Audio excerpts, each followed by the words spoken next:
For today's vlog guys, magluluto po tayo ng binagoongang chicken na may ampalaya. So yan na guys, nag-isa ng onions and garlic.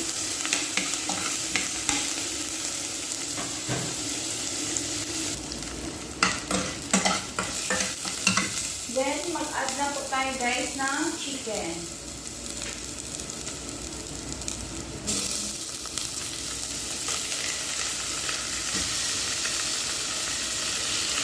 So, almost 1 kilo po ang ating chicken. Hatiin lang natin kasi may iba pa tayong menu.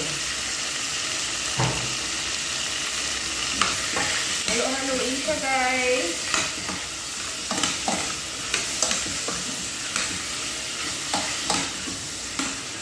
And then, instead na salt ang ilagay natin, bagoong ang ilalagay po natin. Para na pang kaalat.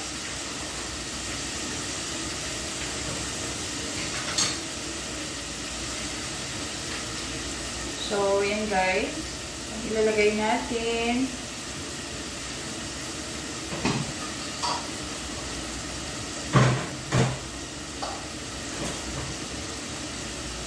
And then, haluin natin ulit.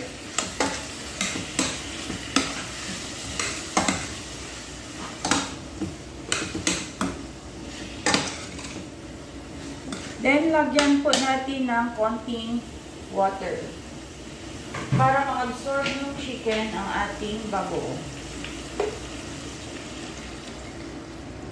Okay. And then, takpan po natin ito guys. Actually, puro chicken pa ang ating lulutuin ngayong araw. Okay, yan na po. So, antayin natin siyang kumulo guys at mag-add po tayo ng water.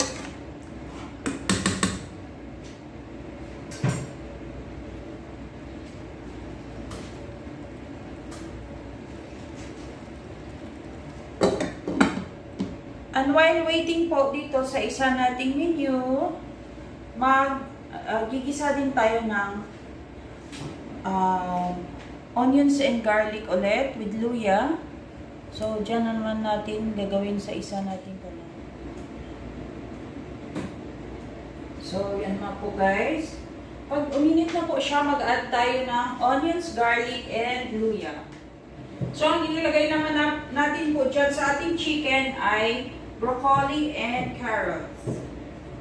Para po at least meron po tayong gulay. So, yan. Itong isa dito ay kumukulo na guys. Okay. So, dagdagan na natin itong kanyang water. At ilaga natin konti yung ating chicken hanggang maluto.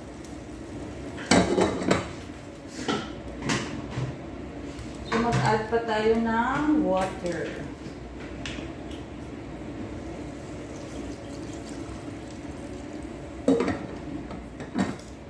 Kung naman sa kabila guys, mag-add tayo ng oil. Katamtaman lang na maigisa yung ating onions, garlic, and luya.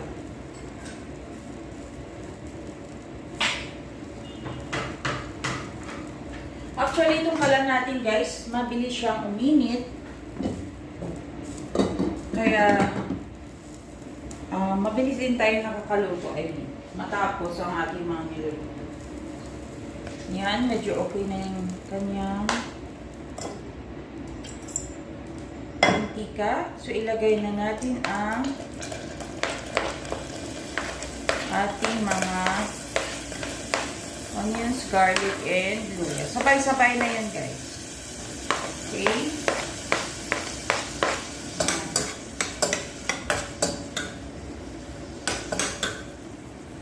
I-try nyo din to guys, sa bahay nyo, na instead ng plain na adobo lang, eh, magkaroon kayo ng mga variety ng mga gulay at saka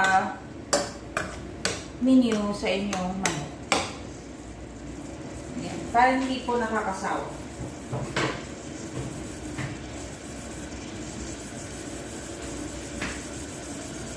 So, ito kumukulo na siya, guys. So, antayin lang natin na maluto yung ating chicken. Kasi kung, as you can see, mayroon pa siyang dugo-dugo dyan. Okay.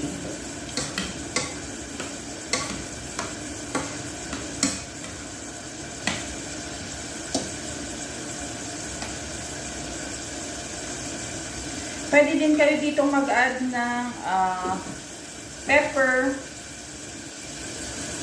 O kung kunwari turmeric powder, ganun.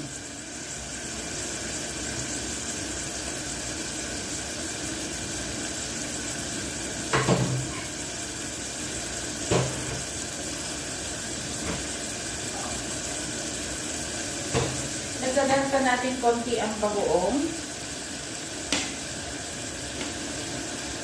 Kasi ano pa siya matabang.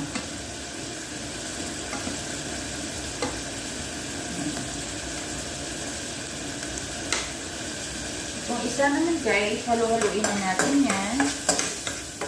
Okay. And then, isa-isa nating ilagay yung ating mga sahog. Yung pag-slice naman ng chicken, depende sa inyo kung gusto yung malaki o maliit. Ako katamtaman lang, regular lang siya. So,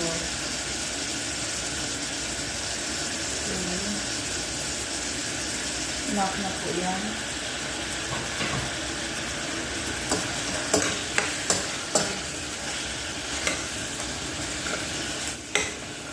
Dito naman, mag-add po tayo ng soy sauce.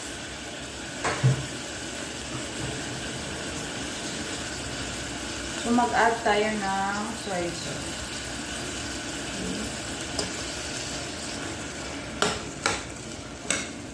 Halu-haluin pa natin guys para ma-absorb yung chicken ang ating soy sauce. Saka tayo mag-add ng water.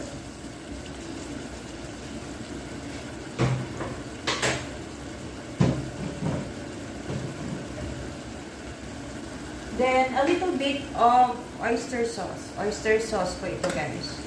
So, kahit anong brand ng soy sauce, oyster sauce ang inyong lalagay dyan guys. Okay lang yan. Okay, haluin. Yan po.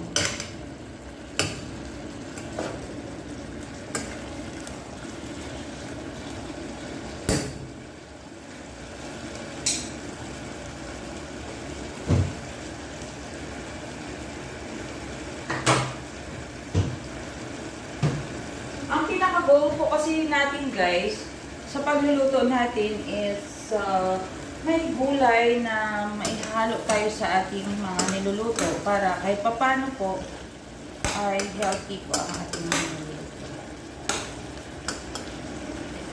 At saka balance po yung ating mga kinakain.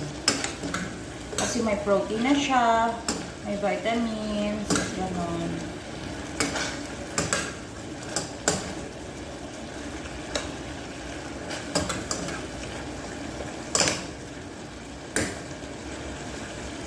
After that, mag-add po tayo ng water.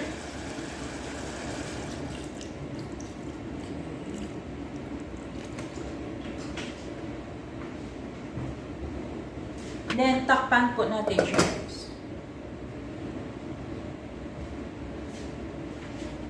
So, ayan guys, mag-add po tayo dito ng konting paminta.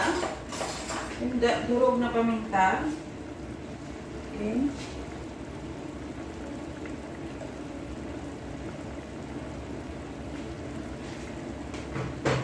And then, chili powder.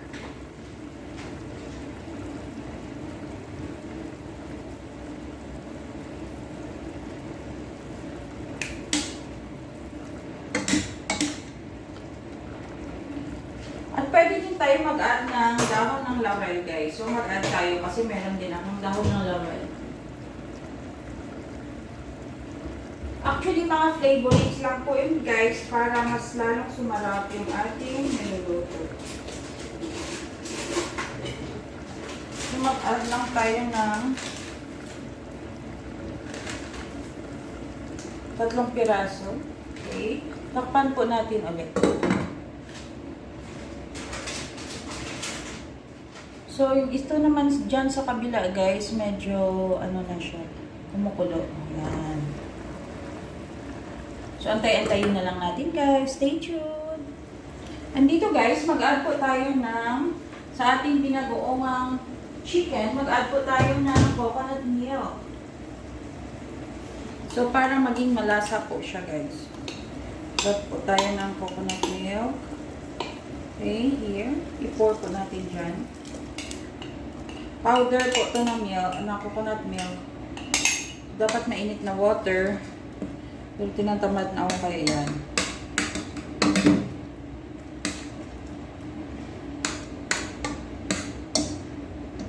I-add na natin pati yung ating, pag kumulo na siya guys, i-add na natin yung ating ampalaya.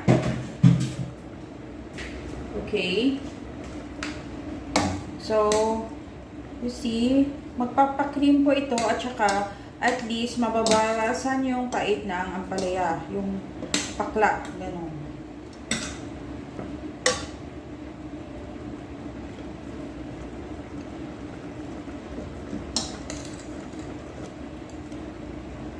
So, looks yummy na siya, guys. So, ilagay na natin yung ating ampalaya, guys. At i-low fire na natin siya. Okay. So, yan lang po kasimple ang ating mga ulam. Ayan po. Okay.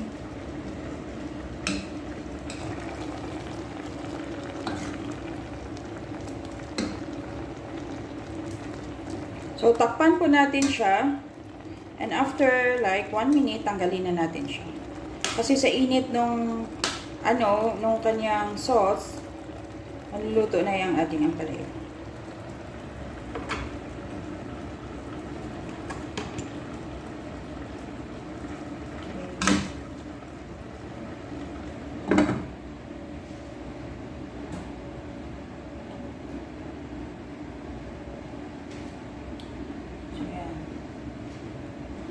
Yung isang niluluto naman natin dyan sa kabilang side. Okay. Tayo lang natin maluto ang ating chicken, guys.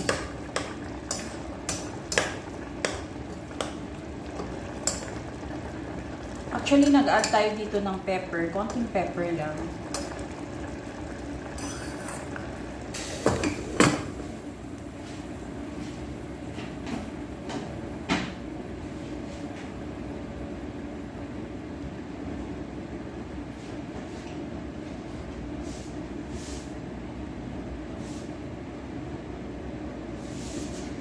Mag-add po tayo ng salt dito.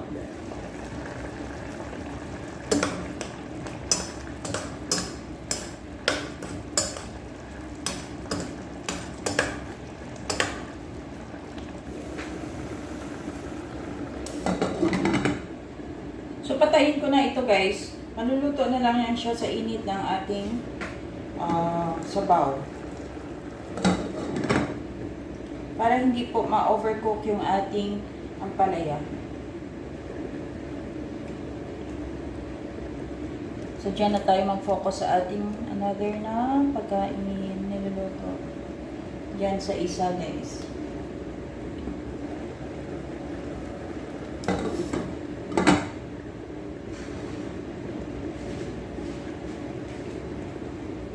So, yan na guys. Konti na lang yung sabaw niya. Okay. Ilagay na po natin ang ating carrots.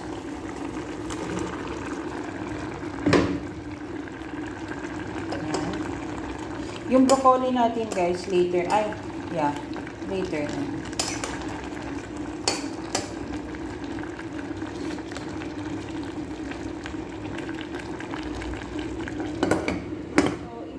Guys, ang ating binagoongang manok na may ampalaya. So yan po ang ating ulam today.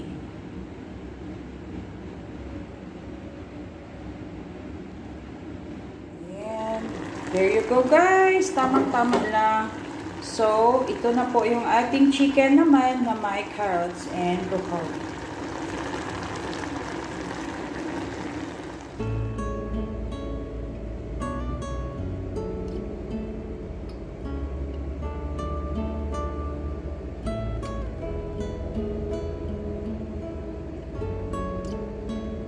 I hope na nagustuhan niyo po ang ating video today.